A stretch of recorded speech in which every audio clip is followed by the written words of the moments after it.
Tell a Story presents Pinocchio.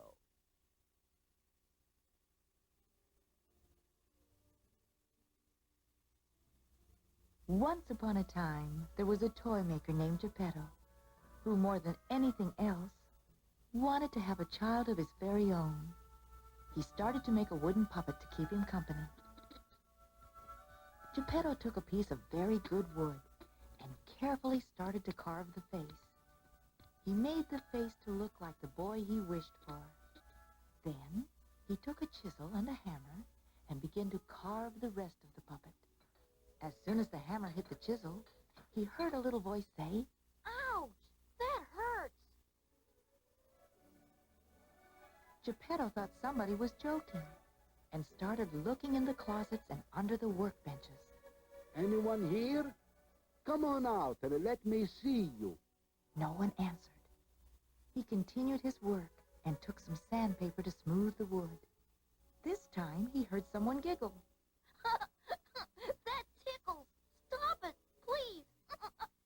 Who are you? There was no answer. The silence frightened him. He sat quietly for several minutes and listened, but no one spoke. He went back to work and finished the puppet. When he turned around to pick up something, the puppet suddenly moved and upset a can of paint onto the floor. What a mess.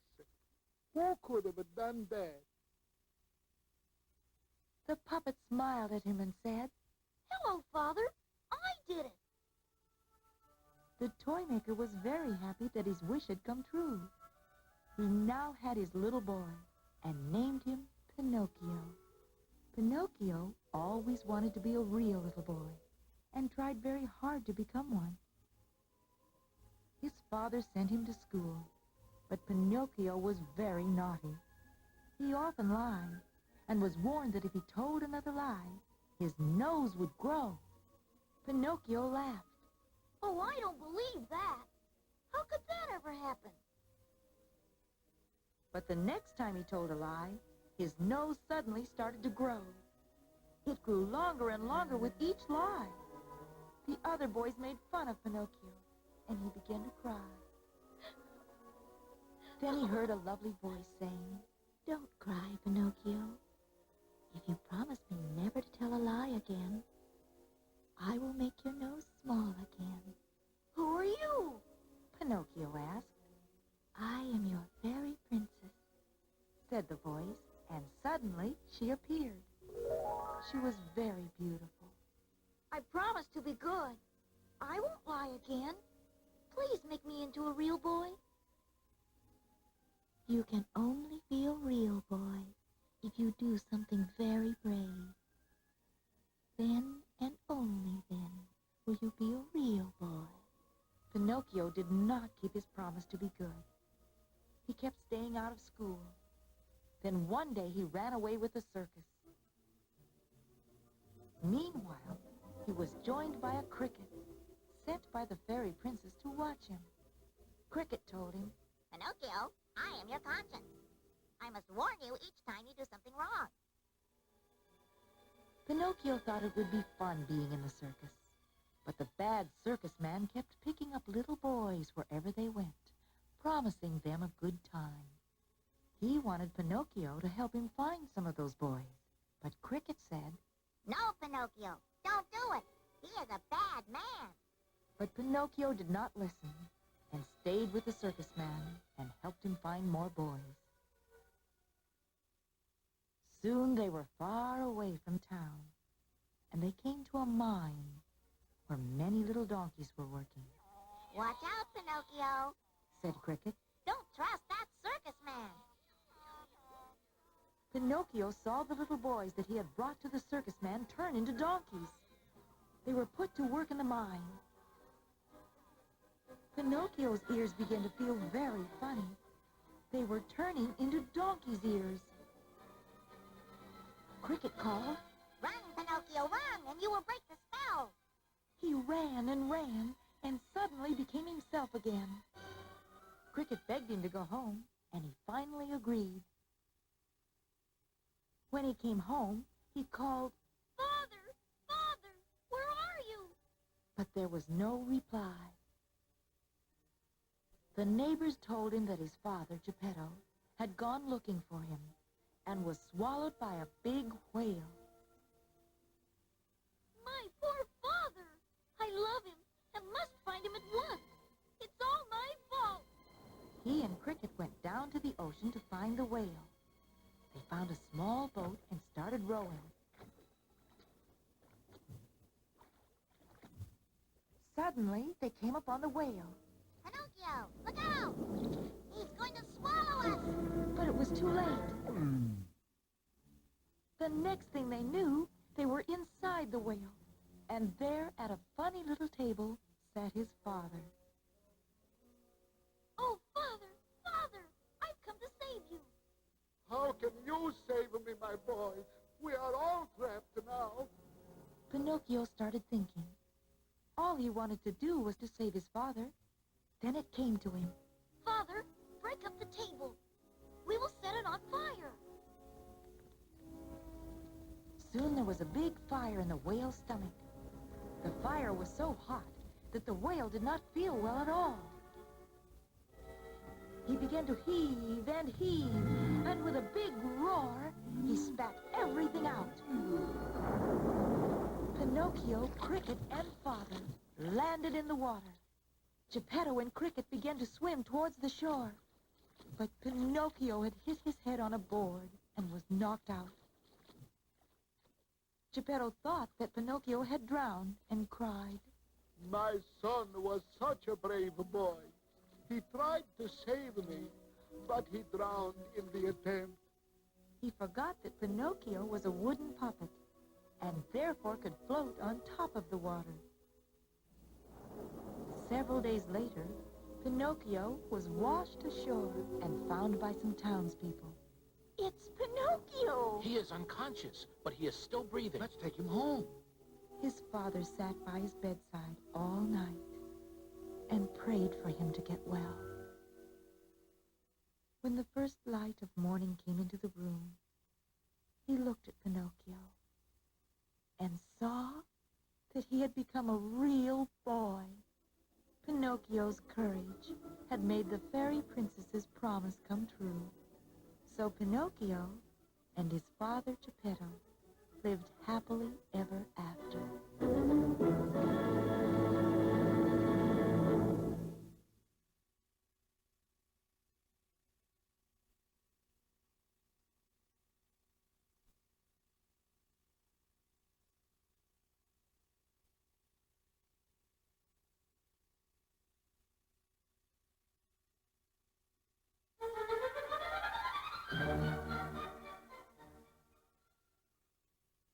Tell a Story presents Snow White. Once upon a time, in a faraway kingdom, there lived a beautiful queen. She sat by the open window one day and looked out over the snow. She was sewing and cut her finger, and a drop of blood fell on the white snow. When I have a daughter, I wish for her to have lips as red as blood, skin as white as snow, and hair as black as a raven. Soon thereafter, a baby girl was born, and she named her Snow White. Alas, the young queen did not recover after her baby was born. The king was very sad. He had to look for another queen to help him rule the kingdom.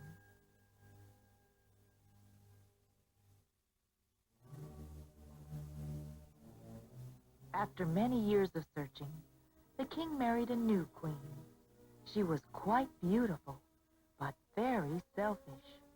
She made Snow White do all the hard work, and she spent many hours in her room trying to make herself more beautiful. She had an enchanted mirror, which would always answer her questions truthfully. Magic mirror, mirror dear, who is the loveliest lady here? Dearest Queen, brightest star, you are the most beautiful by far.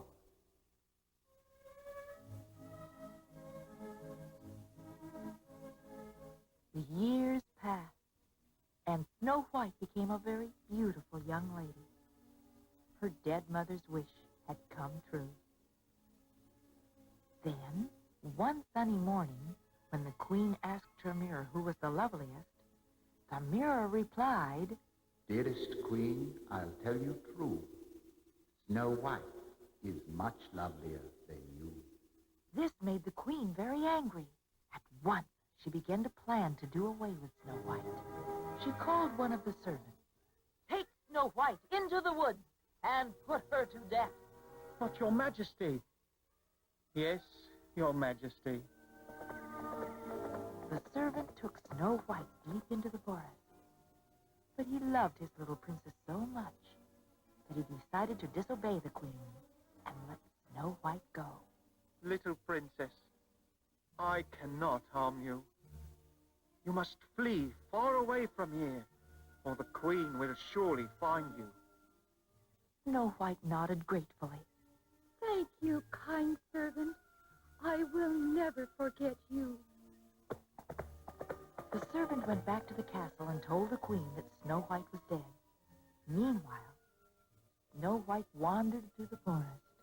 The birds and animals were trying to be friendly to her. But she was so afraid of the trees that seemed to be trying to catch her that she started running as fast as she could.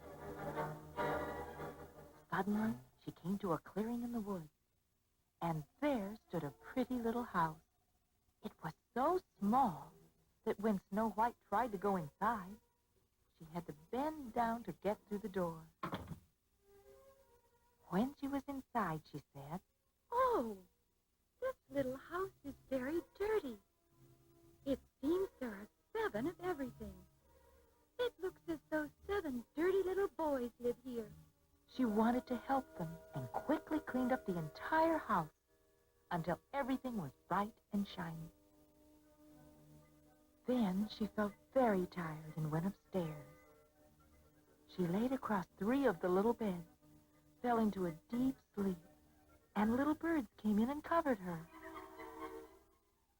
Soon evening fell, and the owners of the little house came home. They were 7 little men in overalls and funny little hats. Oh, look, how clean it is. Somebody's been here. Maybe they're still here. They suddenly became very quiet and listened. Just then, Snow White moved in her sleep. The dwarfs looked at each other and whispered, It's still here, upstairs. You go and see. No, you go. Finally, they decided to go up, and they found Snow White fast asleep. Their whispers woke her, and she smiled at them. Hello. They had never seen anyone so beautiful in their lives, and they all tried to talk at once. What's your name? Will you stay? Of course I'll stay. And I will keep house for you and look after you. So Snow White stayed for a long time in the little dwarf's house. They were very happy. Back at the castle, the queen was sure that Snow White was dead, and she again asked her mirror who was the loveliest in the land. The mirror replied, Snow White is still much lovelier than you. Knowing that the servant had betrayed her, she became very angry and decided to get rid of Snow White herself. I will disguise myself as an old woman and take a poisoned apple with me. Soon she found herself in the woods on her way to see Snow White. Each morning, as the dwarfs set out to go to work, they would warn Snow White.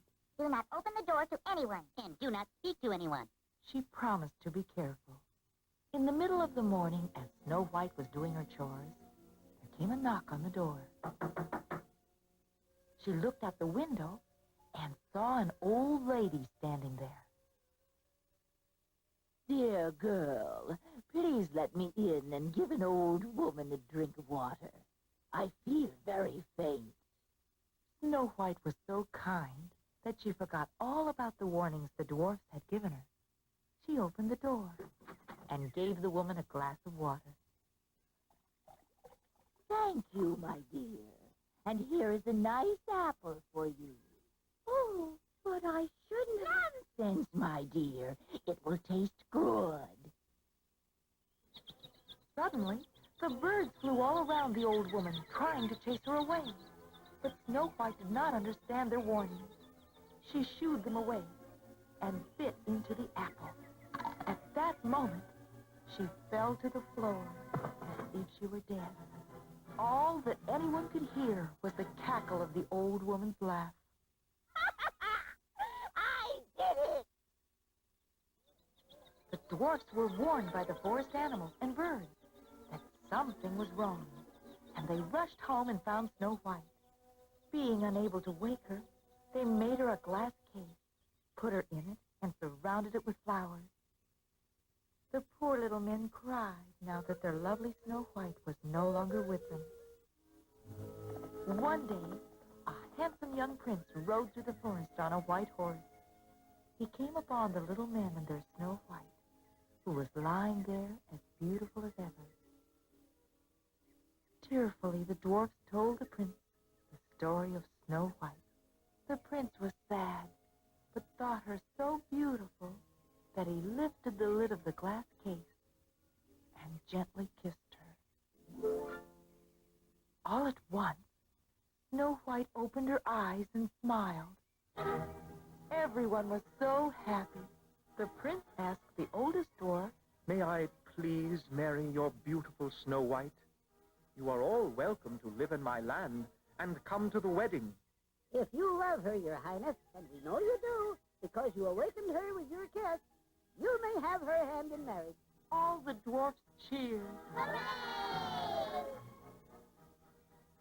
The prince lifted Snow White on his horse, and they rode off to his kingdom and lived happily